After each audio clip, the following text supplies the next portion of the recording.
So that's the great thing with publishing is you got many different ways of having a book succeed. Maybe it doesn't succeed as an ebook and you can have it succeed as a paperback. Or maybe it doesn't succeed as an ebook or a paperback, but it succeeds as an audiobook. Or maybe you have a translated version and that one does very well. So you have many different ways of maximizing your chances of success. Don't think so much. Make your research, and sometimes it will be good for you. Sometimes that niche will not be good for you, but you have to keep publishing. My best suggestion for you is to keep it simple. Make sure that the cover is excellent, because it's 50%. It's so important to have the best cover. So we're sitting here with my friend, Ayhan Yagci. Welcome. Thank you, brother. We did another interview that was about Ayhan's story. He talked about why he got started with self-publishing. You talked about tips for beginners and for those who are a little bit more advanced. And you also talked about the future that you see with self-publishing. So in this video, we'll be diving into Amazon ads. We'll be talking about niches. We'll be talking about content strategy and many other things. So first of all, let's talk about Amazon ads. Is there any strategy there that you're using currently that you see good results with? Yeah, I am using 3 kind of ads. I use product, I use automatic, and I use keywords. I'm using all 3, and I can see that the automatic ads and keywords ads are working best for me. And I think one thing that is very important is to have like the right kind of bid for every keyword, and not too high and not too low. So there's a balance with the bid. And I'm doing 0.32 for every keyword bid when it comes to sponsored ads. And I can see that when I increase the bid, I can see that there will be a lot more expenses. Yeah. And the best thing to do is to have a balance, and I think $0.32 for each keyword is a good balance, and that works good for me. And my ACoS today is like between 35 to 38%. Yeah. That's my, So you did test a little bit higher bids for a while, but then you saw that the expenses they Yeah. I tried it to have like bids like let's say for every keyword 0.6 and higher, but I feel like and I can see that the expenses are going away very fast when I increase the bid. So I stay at 0.30, something like that, and it works good. Yeah. So going with a higher bid, that might be a good strategy if you have a few keywords and maybe you're not so focused on the profit, so you're trying to rank for the book.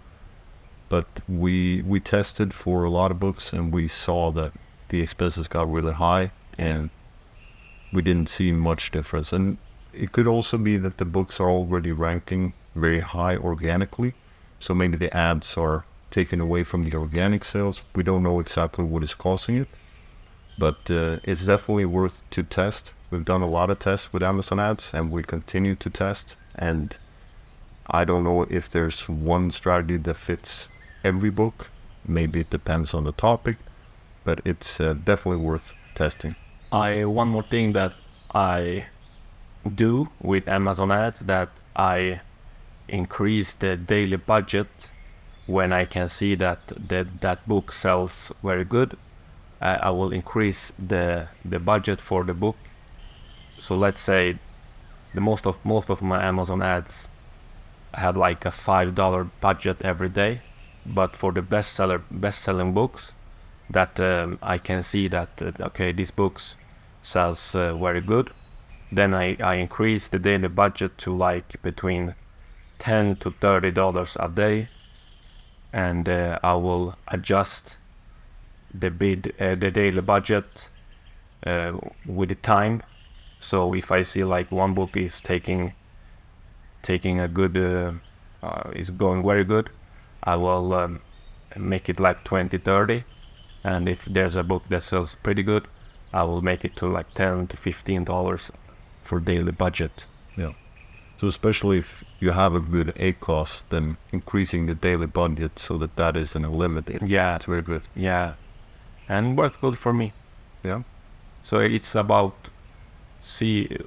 make sure to see your Amazon costs and use the marketing site so you can see what are going on, and you have to adjust from there. So let's talk about niches. Is that something that you find difficult, and compared to the beginning when you started doing research, have you improved? Do you find it easier now? Can you talk about that? Of course. I remember when I was new in this, like 1 year ago, and me and Peter, we did look at the bestsellers on Amazon, and we choose every niche on Amazon bestseller, and that did work pretty good. But now, when I am more warm in this kind of business, I feel like the best way to find niches and to do the research, I think BookBeam is one of the best sites that you can use. You can find a lot of niches in that site, and it will make it easier for you than using Amazon bestsellers. That's my opinion. And I have found a lot of niches in with this site, BookBeam, and it is pretty hard to find. But when you find one good niche, you can see that you can have a lot of books in that niche, then it's worth it. Yeah. Can you talk a little bit about your best book that you've had so far, and maybe a couple of others that have done well? And what can you see as a pattern from those books? The best book that I got was a book that was trademarked, and we did search for the trademark, and we didn't find anything. But so I published that book. I got reviews on that book, and I make ads on that book, and that book sold let's say $100 a day, and after like 3 months the book had to be shut down because of the trademark, and that was my fault, and I did shut it down before Amazon did it.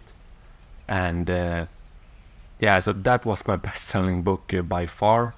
But I have a lot of other books that are doing well, and I am myself interested in this topic, and I saw that I can do better than the existing books, and Yeah, you have several books that have performed very well in that niche. And one thing about the book that you removed from sales, so that is one valuable lesson to make sure, because I did the trademark check for this one as well. So I was very surprised when we found out that this was in fact trademark. So sometimes it can be worth to dig a little bit deeper to really check, is it trademarked?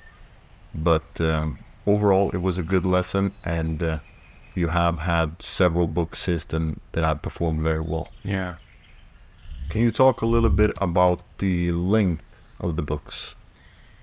That depends on the niche, and it depends on the book and the audience. And let's say we have books for kids, then I feel like it should be like 5 to 10K when it comes to word count. But when it's for kids, you have to use like a lot of pictures.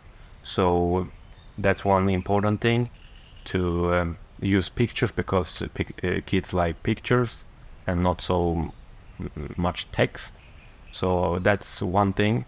But when it comes to like, let's say, other niches, my average word count is like between 20 to 30,000 words. That's my word count for my books.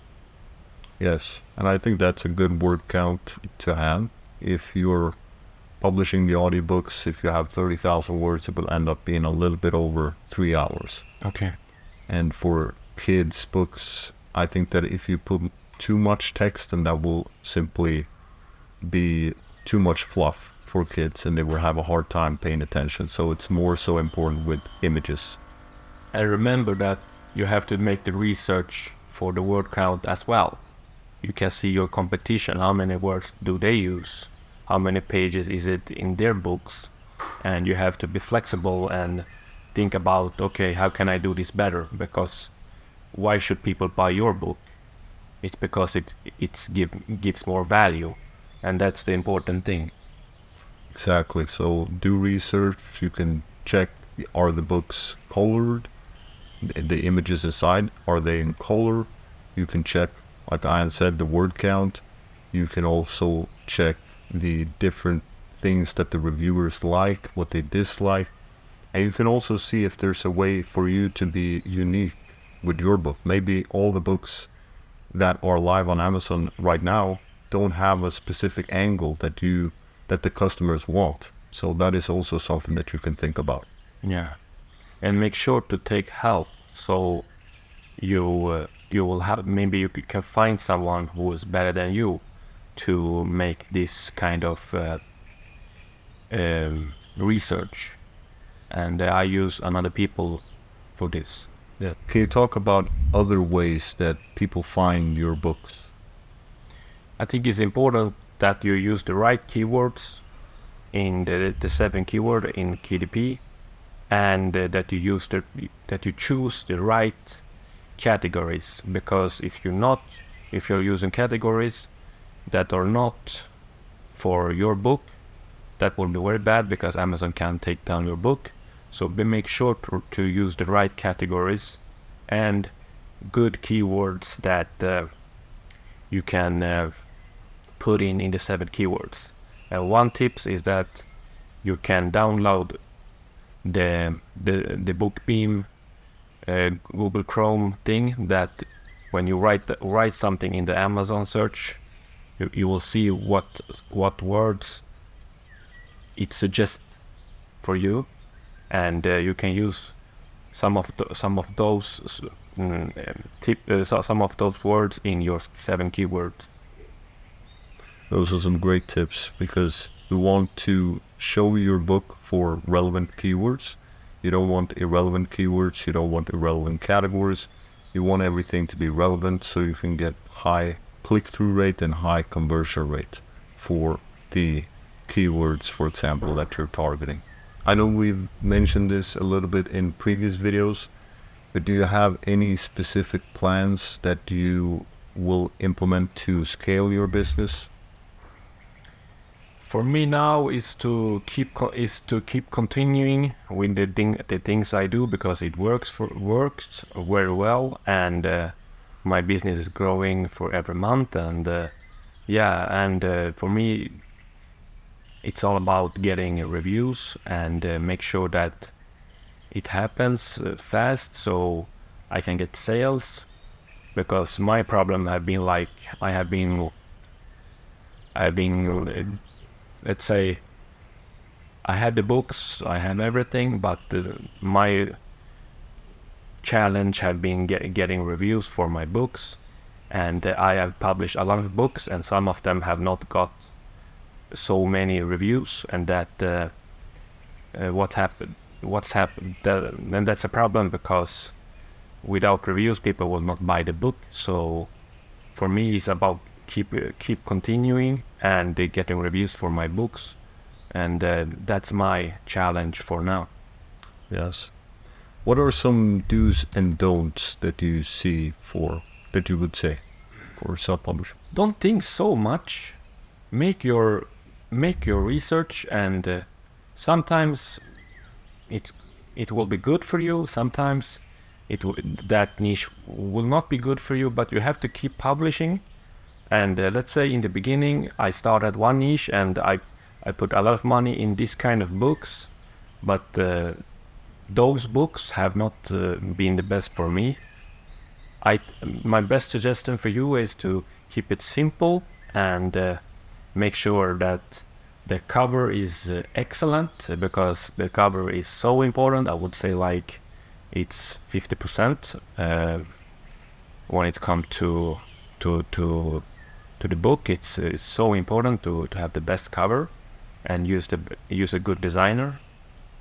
Make sure to not be too fast to publish before you got a great cover, and make sure to publish books, and it will come. Sometimes you think like, okay, this book will be the best, but sometimes you are wrong, and I have been wrong so many times. I thought that this book that I've published will be the best book, but I can see now with the results that I was wrong, because there were other books that was doing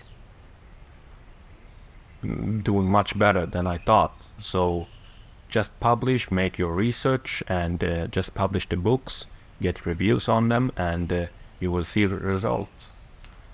Those are some great lessons. That's what I've seen for myself as well, that I've published a lot of books, and sometimes I think a certain book will do very well, but it turns out that there's another book that does very well. Maybe it's a Spanish version of the book that does very well.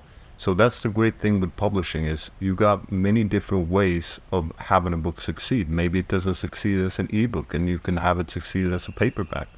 Or maybe it doesn't succeed as an ebook or a paperback, but it succeeds as an audiobook. Or maybe you have a translated version and that one does very well. So you have many different ways of maximizing your chances of success.